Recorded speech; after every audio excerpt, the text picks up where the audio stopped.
Cindy wanted to talk a little bit just about crisis communication in real life and share with you some of our experiences that we had with undercover video. They say there's some things in life you just can't prepare for, and this was certainly one of them that took us by surprise on a sow farm that we had just become owners of. But it's about 3.5 years ago when I received, I guess what I kind of call a life-altering phone call. In those 3.5, 4 years, I think I feel like I've aged about a dozen, because it was certainly an experience that I wouldn't wish really upon anybody, and I think our industry is certainly well prepared in this day and age now. I'm not an expert on this topic, and probably won't amaze you with some of the things that I'm going to say, but I'll do my best and give you some firsthand details of our experience. First, I guess I'd start with maybe the two opposite ends of being prepared, some lessons from the national news. Many of you remember the U.S. Airways Flight 1549 a few years back that had to have the emergency landing on the Hudson. And this is probably the Captain Sullenberg, Sully, as you guys remember him being referred to, is probably the height of the most prepared you could maybe be for unexpected things in life. So it says in the bottom, what could have been a major loss of life became a textbook lesson in crisis management based on preparation and the use of available tools. That's really what we're here to talk to you today about, too, with Sherrie and Cindy coming up after me. Is it's just that there is many tools out there that we can use to make sure we are doing the right things at all times, and then also to how to handle any situations that may arise. The other end of that extreme would be probably the Deepwater Horizon oil spill that many of you would recall as well. Almost 5 million gallons of oil spilled into the Gulf of Mexico. Well ran unabated for over 3 months. And just reading some of the results from that, the White House Commission blamed BP and its partners for making cost-cutting decisions and a lack of a system to ensure well safety. So to me, it's just two kind of examples of complete disparity in preparedness and being vigilant and how to handle crises. We all make mistakes and not perfect. And I can certainly say that there's things that in our situation that we maybe could have handled better. But that's, how things go, but we all have to ensure in this day and age that animal care and treatment is the number one priority. In the next few minutes, we'll share with you the first-hand experience, of our video and our response to it. So when activists come to your farm, farm I'm referring to was a 6,000 sow farm that we had just recently purchased down by Bayard, Iowa. My family, as well as the Tomey family from Adams, Minnesota. We had just taken ownership of the farm 28 days prior to the release of the video. So we were completely shocked, as well as the rest of the industry in the world. The majority of the filming, nearly all of it, was done prior to our ownership and the new management. We were absentee owners at the time. So just listening about corrective actions implemented is, kind of cleaning up the mess a little bit, and certainly some things we learned through that whole process. One thing that kind of made us feel a little better is some of this was smoked out, I guess, a little bit. I think the sense of the new sheriff was in town with the management certainly was part of that. And after the individual that had done the undercover videoing was when he was rehired for that position, didn't show up the next day after we, find out who the individual was. So part of that makes you feel a little better, but What we're talking about then too is a 3-minute video. As Mike said too, but unfortunately it was one of the first ones that really had a big impact. Sometimes it's been referred to as the 9/11 event of animal care in our industry. But really, you think about a 3-minute video that came out. Many of you maybe seen it. There was a lot of things in there that just are not tolerable, and with stuff that we all have to make is not happening in our operations every day. But the amount of energy and resources dedicated to defend, and here we are still 3.5, 4 years later, still talking about it. But it's also why I'm here, to kind of show the impact a little bit too of what it can do to a farm, to a family, and to an individual as well. It says here PETA released a member email campaign, just some staggering statistics a little bit back to that direct hit on September 16th. And my name and address is down as the corporate address for the farm. So the direct hit came right to my email and my home. Within 24 hours, had about 1,000 emails, and there was a point in there where it's send and receive, and they couldn't just spin in there fast enough. It was certainly worldwide news. How do I know? Within a few days, there was a call on my answering machine from a gal in Norway, and my wife even saved a few of the letters that we received from some of our newfound friends, I guess. And some of the statistics, just this small sampling here, there's about 30 letters. There's 14 different states letters from people in here, and also one from Germany. So it certainly had a worldwide impact. And I still get emails to this day every so often, which is still not fun to talk about, but it is also a chance for us to reflect and make sure in our day-to-day operations and everything we do that we are still always vigilant and prepared. There was, inappropriate actions, as we discussed on there. Again, 3-minute video. It was really aimed at Hormel. This is some of the more of the statistics that of the impact. Hormel really absorbed the biggest blow from it, and was it really set it off, I think, at the time, was when PETA knew they had the direct line to Hormel as us as a supplier, because there was, I don't think any of the pigs previously from the unit had gone to Hormel. So they were, but they were very supportive and worked with us through the ordeal. Some other numbers, I just did a Google not too long ago, and this was as of about a year ago, but there's almost 110,000 online and print articles with my name in it associated to this. So not quite the 11.6 that Hormel has, but still plenty. USA Today, CNBC, CBS News, and on. So we're here to help. Many have asked, after, oh crap, or whatever other word you want to put in there, what did you do? I just started going through my network a little bit. First calling our manager and our owners, and one of the other owners had received a call as well that there might be a release of a video, and then state office, national offices, attorney, banker, on down the line. Usually the question that comes up here is, did you call the liquor store too?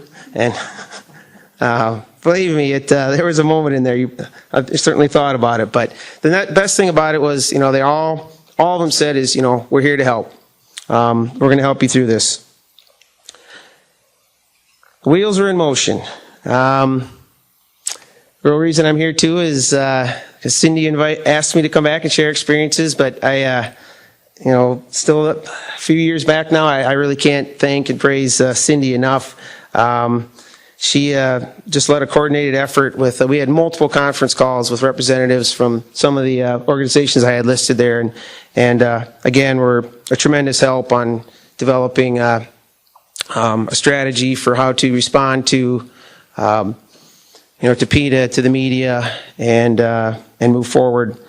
On the other side of it too is, I mentioned about the alliance is strengthened ahead of time, and I do have to, my family, as referred to, is sitting in the back.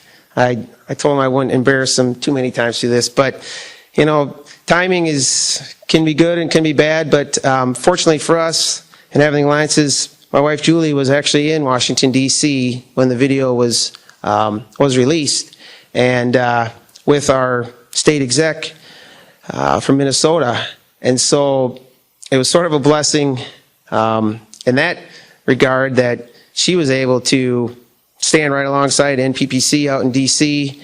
and meet with our legislators firsthand and just explain. I mean, they had a face. They knew who LB Pork was and what we're about, and so that was sort of good timing, bad timing. But again, just and many of them had told, because they knew who we were and what we stood for, that it was easier to defend, as an isolated incident in our industry.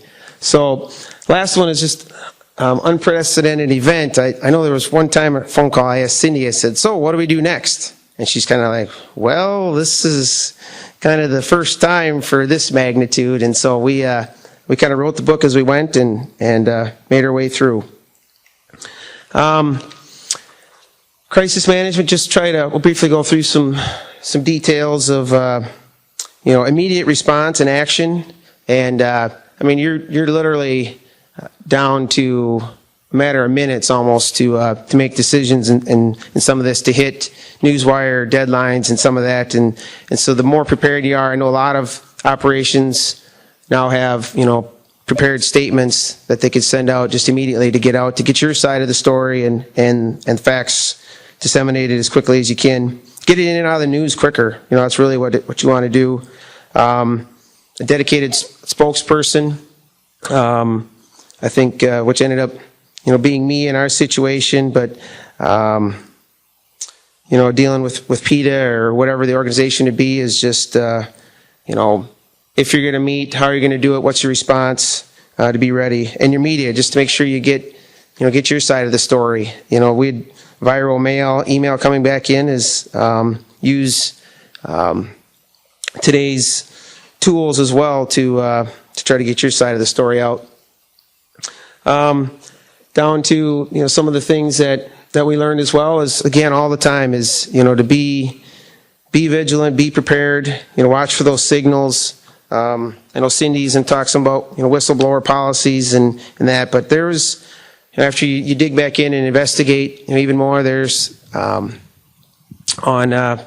some of the individuals that were rehired from the continuation of the farm where we were in the process of still rehiring it because it was so new yet, but you really do those extensive background checks and put the farm under a microscope. Some of the other details is just no your handbooks with no cell phones, cameras, that type of thing of any kind. Just a couple more here about what we learned. Is just all the time. If operate like you are on the camera, create that positive barn culture. And I know Sherrie's going to talk some more about that and give some lessons, examples, and some pointers. But that's just really what it comes down to is don't have that environment and that culture for that type of behavior to even be remotely exist. And the ethical principles, pork quality assurance, TQA, those are industry leading food safety and animal well-being education programs. Just real quick, there's a lot of people that ask, what's some of the things that prepared us, and this is also, with my wife standing there with us too to, just Cindy. I know one of the conversations, and I told her I'd refer to her a few times, is every board you sat on and church potluck and everything you on to, that's the network that's going to help you get through to and be your support and some of the things that helped us. And the media, one regret I probably had is I was involved with Pork Produce at the time, but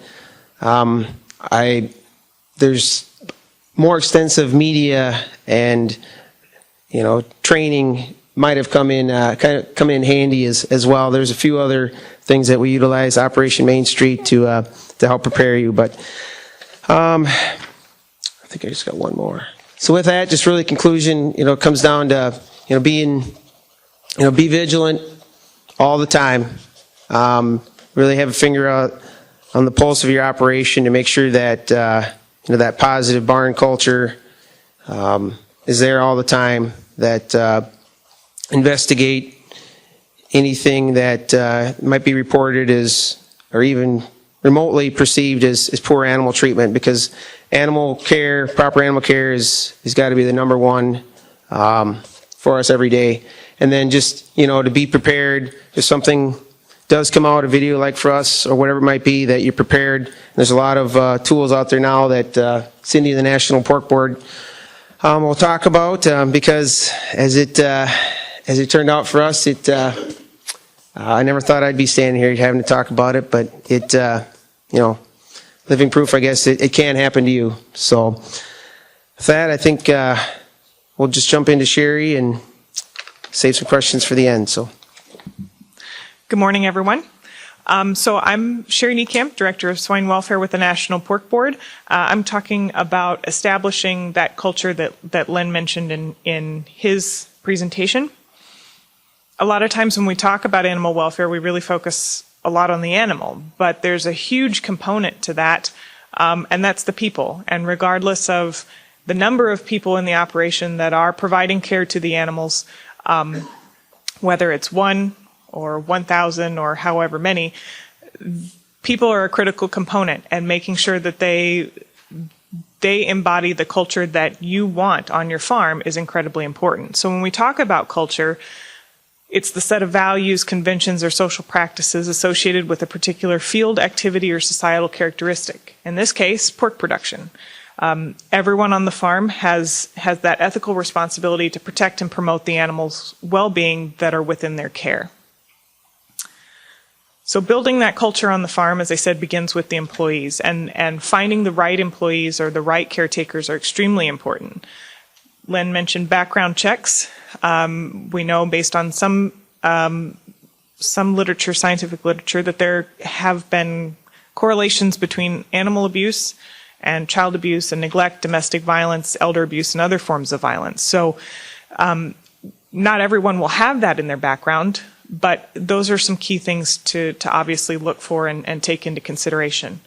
When you're hiring employees, check their references. Background is a huge component. Where they come from, where they've been involved, and can often be a key tip on whether they are truly interested in working in the pork industry, or if they're more of a short-termer that may result in some sort of video. Having a written job description, defining job responsibilities. If you're asking people to work in your operation, it's only fair that you provide a set of expectations and job responsibilities that you expect them to live up to. Interview questions can also be extremely valuable when interviewing potential employees. Understanding what their attitudes towards animals are. Asking scenario-based questions. So, for example, if you witnessed X type of an action, what would be your response? Those can be good cues to their beliefs, their culture, and you might be able to piece those together as to whether they'll be a good fit within your operation. Also, task-related questions. Caring for animals on a day-to-day basis can be stressful, especially if they're charged with doing tasks like humane euthanasia or things like that. We want them to be comfortable with the tasks that we're asking them to do. Once you've hired a new employee, making sure that they're orientated to the farm. So setting those expectations. If we're going to ask them to play the game, we want to make sure they know the rules that we want them to abide by. So employee handbooks can be extremely valuable, not only from an animal care perspective, but from all aspects of employment. An animal welfare policy can be extremely important. So this is your opportunity to say, this is what I believe in. This is what we expect of you as an employee, and also be able to define what's not acceptable within that that policy. And again, setting the baseline rules of what your expectations are. A whistleblower policy can also be valuable. This puts some responsibility back on caretakers that if they witness an event, that your expectation is that they report it, and tell them who to report it to and how to report it. But there's also the other side of that if they do report something, you need to take it seriously and do due diligence to investigate what's been reported, to make sure to see what if it truly is a valid complaint. The We Care ethical principles also play an important role in this. There are 6 ethical principles associated with the We Care philosophy, and those are food safety, animal welfare, environment, public health, worker safety, and community, the communities in which we operate. And those can serve as the core philosophy of what you expect of employees and how your farm operates within the community in which it is. It's also important for them to understand how their daily tasks, no matter what it is, has some sort of direct feedback and direct link to each of those principles. Whether they're power washing the barns for health and sanitation reasons, which relates to safe food, or if they're castrating or euthanizing, regardless of what their responsibility is, somehow it factors back into those 6 ethical principles of good pork production. Training and managing caretakers. So again, teaching what those expectations are. So all animal caretakers should be PQA Plus certified. That sets a baseline education for pork safety as well as animal care. It's also good to formally document that process. It may not seem like it's valuable at the time, but if you're ever challenged, it's a good way to show that you have an established program. And even if it's on the job training, so we're training you as you go, it's important to document those types of things. Having written standard operating procedures for daily tasks can be very valuable. That's a standard reference that if employees are not living up to expectations or they're not doing the job exactly how you want it, having that standard operating procedure written down can be a very useful tool. Employee performance management. Performing appraisals at least annually. So giving people feedback on what they're doing right, what they're doing wrong, and where there are opportunities for continuous improvement. Making sure to train specific to their daily duties and retraining as needed, and using progressive discipline practices when performance is not meeting job requirements. So if, again, coming back to those standard operating procedures, if they're not doing something quite right, make sure that the retraining is there so that they can to provide that opportunity for improvement. And if it still doesn't happen, you've got a progression with employee discipline. Establishing an animal care program. PQA Plus can play a big component in that through the on-farm assessment piece. Having your PQA Plus advisor conduct an on-farm site assessment as part of the program every 3 years, but also doing it more frequently internally. Whether it's you or whether you have employees on the farm doing it, it sets a level of expectation for everybody to keep their eyes open and be aware. And then corrective actions. So if there is something that's not quite right, how are you fixing it? And again, that's all part of that concept of continuous improvement. Maintaining required records, that being medication and treatment records, having a written euthanasia plan, daily observations, those types of things that are the whether due to FDA requirements or just an expectation from a professional industry, maintaining the proper records. Consulting with your herd veterinarian when it's appropriate to establish herd health protocols and which treatments are appropriate for the animals if they do become ill or injured. Animal handlers and transporters are TQA certified. The TQA program sets baseline guidelines for setting up bedding and boarding of a truck, how to transport pigs, how to handle pigs. Sourcing pigs from sites with a current PQA Plus site assessment. Our industry has obviously moved to very segmented production. So not only do you want to make sure that your farm is in good working order, but you want to make sure that you're part of a sustainable chain and that you're sourcing pigs from an operation that has the same culture as you. And finally, community outreach. And Lynn talked about this quite a bit and how this played into their farm's response. Having a transparent animal care philosophy and program. So if you have a website for your farm, posting it, sharing what you're doing with other members of your community as well. Outreach to lenders, consolidators, and packers.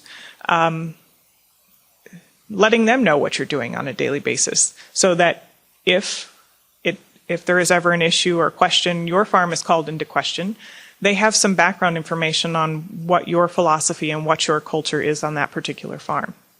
Engaging with your neighbors can be incredibly helpful as well. For the social and emotional support that will be needed if an incident does occur. And the last one, engaging with local law enforcement to discuss farm security and emergency response. If it's for a video, that can be very, very helpful, especially if there are some legal ramifications to any actions that are shown in a video. But in general, just making sure that our farms are secure from vandalism and things like that law enforcement can be a good resource and a good ally. So with that, that's the summary of the checklist of what you can do today, and that's summarized with the handout that Charlotte passed out at the beginning.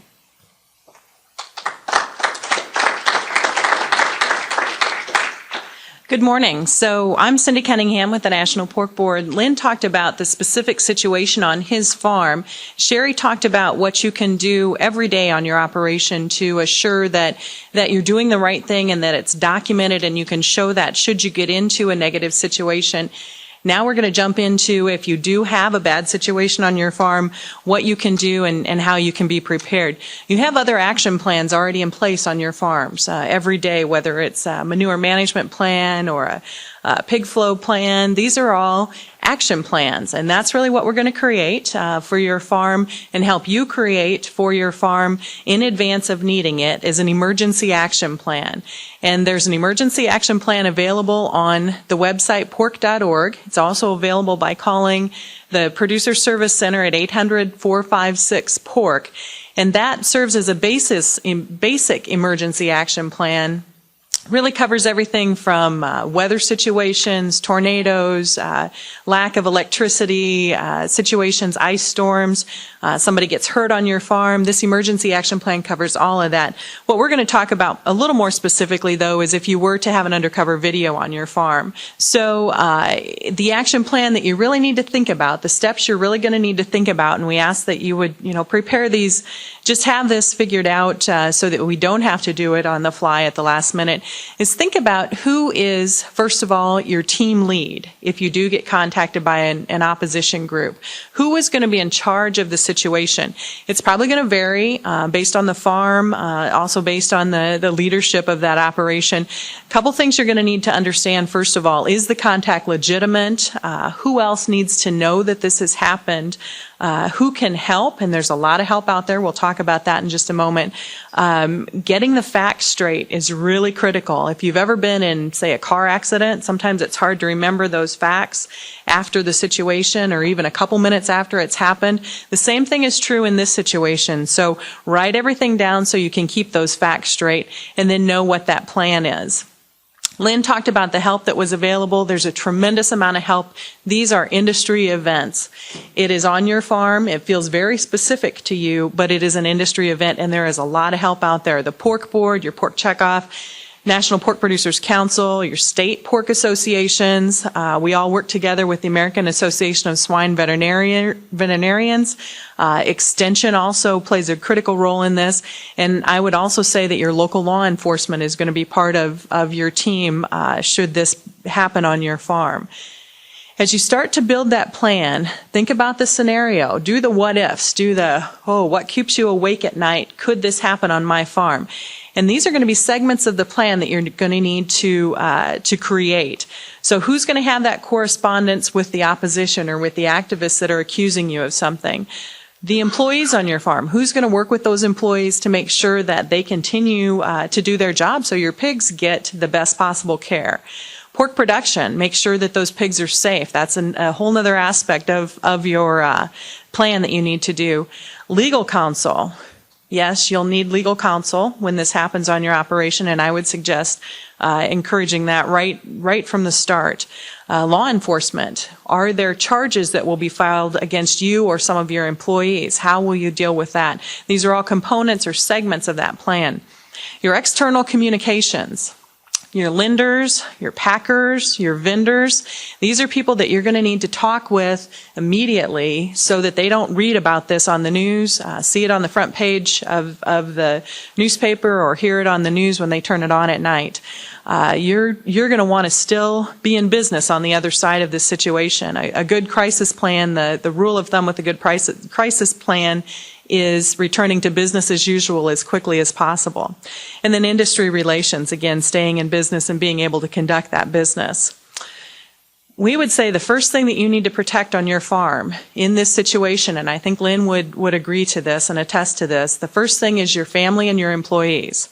Make sure that they're safe, that they are protected, and that they know what is going on. And then make sure your animals are also protected and well cared for.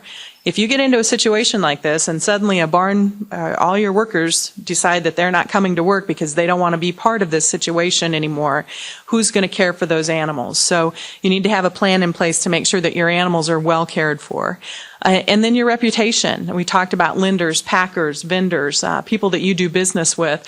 This is a question about whether you're going to be able to be in business on the other side of it or not. So having a plan like this in place will assist in that. In all cases, everybody who's involved in it is going to need to know what's happening. So do all your employees know what the plan is, who's in charge, and what their specific role in that plan is? And I can tell you these things don't happen at 8 o'clock on a Monday morning. Quite often it's about 7:30 on Thursday night when you're off already thinking about what's going on that evening as opposed to where you are. So think about who's the backup, and the farm lead also needs to have a backup on this plan, because chances are they may be unreachable even in this day and age with cell phones and everything. What I will say about the Momar experience, which we have used as an example helping the industry to create these plans, is that the owners did the right thing. They, in this case, they met with PETA, which was the right thing to do at the time. Most importantly, they took corrective action. And in all of the videos that we've had, what has gotten the situation off the front page of the news was the corrective action that was taken. That shows that the industry is committed to doing the right thing. And when we do that, then the industry is able to help tell your story as opposed to you being out there by yourself. And I can show you with some of the later videos that we've had that where that action, that step wasn't taken, the outcome is significantly different. The bottom line, the things that Sherrie talked about, what Lynn talked about, do the right thing on your farm, and that's the first line of defense to keep you out of this situation. Tell your story before someone else tells their version, and have your alliances and reputations in order before you need them. We all are active in our communities. That's the way we were raised. We're active in our churches. We do the right thing because it's the right thing to do. Those are also the things that will help people know who you are and that you give good care to your animals because they've seen you interact and be involved in the communities. And also know that every situation is an industry situation today. It's not just at your farm. It's a whole industry situation. So let us know how we can assist you. Again, the National Pork Board, National Pork Producers Council, your state associations, we are there to help you. Should you get one of these phone calls, the first thing you're going to do is what Lynn said, the aha moment of why me?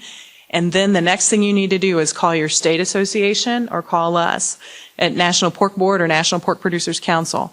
We have an action plan in place that we will assist you with in the event of this happening on your farm that will be specific to your situation. The best thing you can do, however, is help prepare and think about it in advance. Who's going to be in charge? How is it going to be handled? That's kind of a quick run through of the different steps of what we had planned on talking about today. I think we've still got a few minutes for questions. Sherrie, Lynn, or questions for myself, if you guys would come forward. So the question was, what about the difference between video of what we would consider normal production practices versus what we would consider to be improper treatment of animals? And it is what others would consider improper treatment of animals, or where there is actual wrongdoing on that farm. It really makes a big difference from a public relations standpoint, because if it is an industry approved practice, for instance, euthanasia done the right way, following the guidelines, Sherrie, of the AASV, then we can defend those practices. Where there is actual abuse, then the industry is forced to condemn those situations, because as producers, that's just unacceptable to us. And it does make a big difference how we respond to that situation. If it is an industry-approved practice, we're much more able to assist the situation. Does that answer your question? Nope, just like everyone else, just your everyday American farmer that was getting ready to harvest some corn and get the phone call. So, but I think it is just an example of it can happen to anybody, anytime. And I was in that camp of one of those that'll happen to somebody else, but here I stand. The other change that we've seen along the videos, there has been an evolution in the process, and the other change that we have seen is that the videos attack more the packer or now a brand or customer as opposed to just the farm. So it may not necessarily be about you and your farm.